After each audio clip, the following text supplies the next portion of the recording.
Is it possible to kill him? Yes!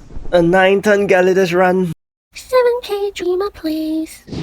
Hi guys, welcome back to my channel. We'll be checking out Mythical Awakened May in many modes this episode. But first, we're gonna look at her build because I gave her this certain build that I'll be using consistently throughout this entire video. Okay, for her weapons, I've opted for double speed because, her passive, she does increase her crit rate by 20% each turn, which means she'll get 100% crit rate by turn 5. And this is also not including your guild buff that you will have.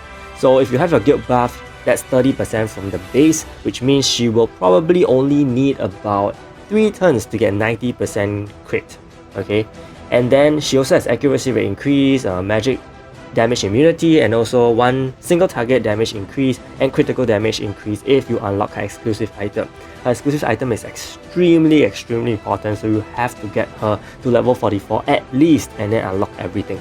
She also has a 20% increase in lethal rate on her exclusive item, so which means if you pair her up with a hero like Fenrir and Rangrid, you will get about 80% lethal from the start because she does have 10% on the base, remember?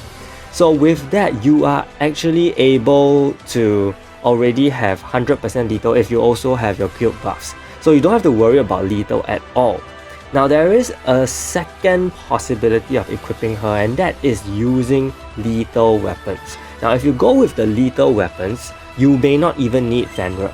Okay, you may not even need Fenrir because in that case, you will be having 74% lethal rate already, and with your guild buffs, it will be 104%. Okay, so you may not even need Fenrir, you may not need the speed, but the thing is, if you want to go with this option, you have to take note that she does have lower speed than other heroes such as cults, such as villains. So if you have those two on your team, then you will not be able to let May go first, and this will cause her to charge her awaken skill, her awakening gauge a little slower than expected.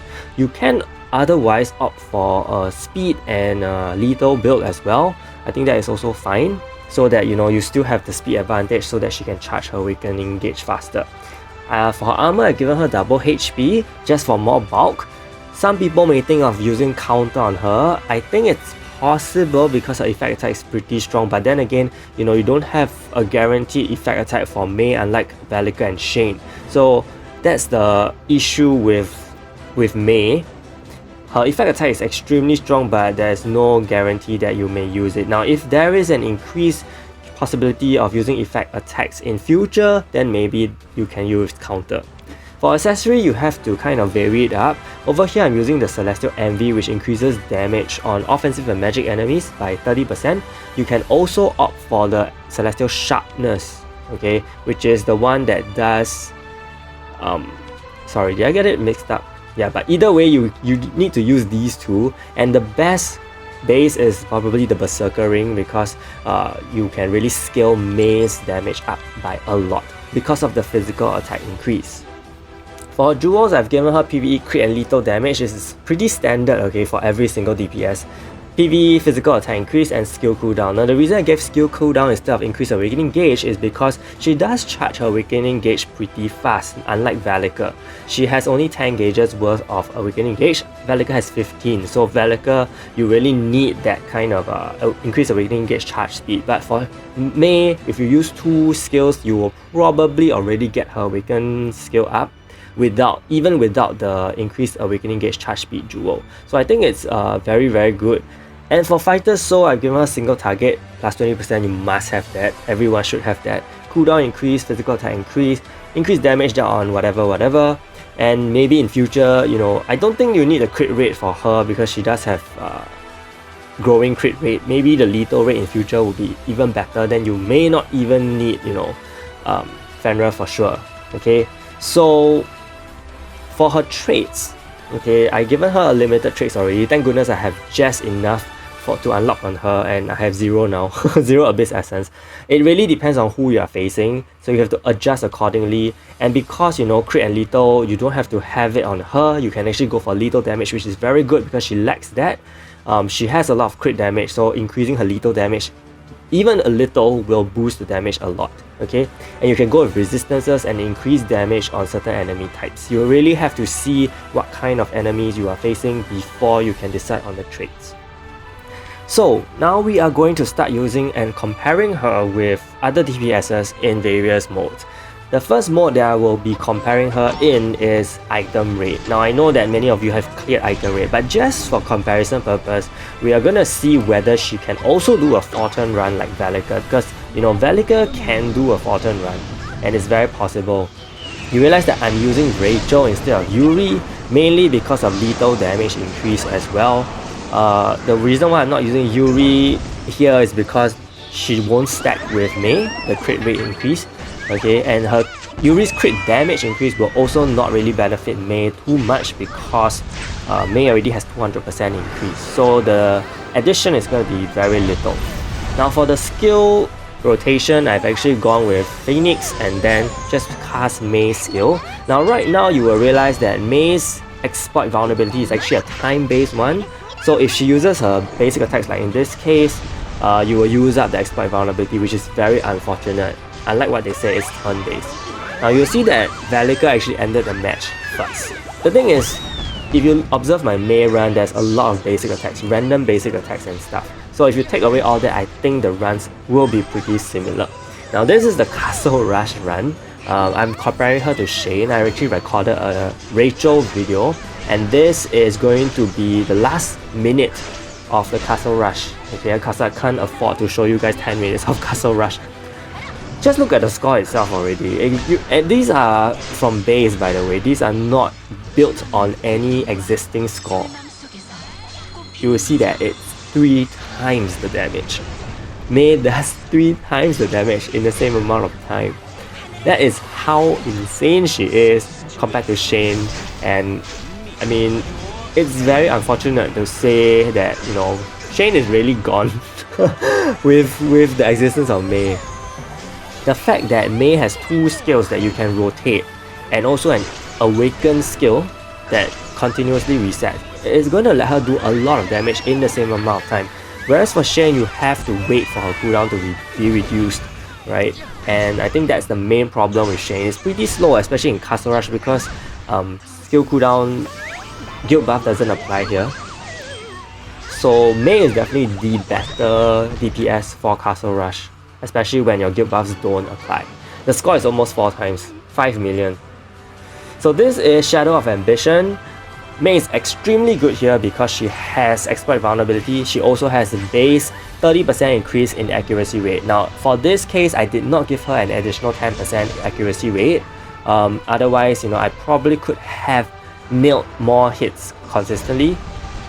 Over here, I did cast Fenrir's top skill to land the block nullification, you know, just in case my damage goes really low because of the block. So once I set up with the Phoenix and once I set up with the block nullification, May's skill just hits through. This is the one that gives exploit vulnerability. As you can see here, it uses up 1 time because she basic attacks, which is very sad. Loveliest is actually one of her very strong skills, 11 million. Okay, she uses basic attack again, but you do see that her effect attack is insanely strong. It's super strong, especially with exploit vulnerability. So this skill, this awakened skill doesn't have exploit vulnerability, unfortunately. Otherwise, I think she could have just killed him, and this will be like an item rate kind of length. So unfortunately, I have to cool down my team here so that I can land the final May attack, and it kind of dragged the run a bit. Okay, so there is an alternative idea whereby you can use the bottom skill first, then use the exploit vulnerability skill so that you can ensure that her awakened skill will also have exploit vulnerability. So it's completely up to you how you want to use the skill order. Okay, now this is against Brilliant Slaughterer. You see that I changed up the team. I'm using 5 because of permanent freeze immunity. I'm using Rachel still, and Ares. Ares is here actually to cleanse, because I think Brilliant Slaughterer will reduce my physical attack or increase the damage I take or something like this. Okay, so it's actually for cleansing. I still have 3 offensive heroes, so I can use Dilo. Okay, that's a good thing about having Phi. Phi also increases 30% physical attacks to offensive type allies, so you don't need Eileen or you don't need Cult. Right, so she can double up there very well. Again, my May did a basic attack earlier on, so that was one exploit vulnerability gone. I think it's extremely easy to use May, and she actually doesn't require as much investment as Shane because of the accessory, because she can reset her awakened skill. So, you know, for newer players, with a May you can go really far. Unlike, you know, Velika and Shane, if you do, for Velika especially, if you have reset awakened skill accessory, that is kind of like an end game thing. But for May, you know, she has it herself. So for newer players, if you build your May fast, you can really go very far. I kind of realized that her bottom skill does more damage than her top skill, I don't know why. And you saw that that was actually block damage, but also dealt 5 million. So I cannot imagine how much that would have dealt. Maybe 10 million, you know, or 9 to 8 million, 8 to 9 million if it wasn't blocked. So I probably could have killed him with the top skill, but I decided to play it safe and cast the block nullification here. You realize that Brilliant Slaughterer completely can't do anything except buff duration reduction because he can't freeze anymore.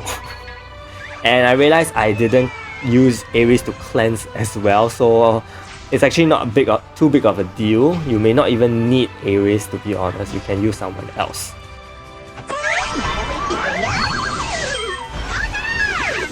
Here, just end of the battle, she does 14 million. Okay, so here it's against GELIDUS. You realize that I'm not using Dylan's here, I'm using Cult. Okay, Cult will increase my physical attack by 40%, and then Phoenix here will land both debuffs. If you use Dylan's over Cult, okay, you will get minus 4000 defense with Dilo. However, you will not be able to have the minus 70% defense reduction from Rachel. Okay, this is something you have to take note.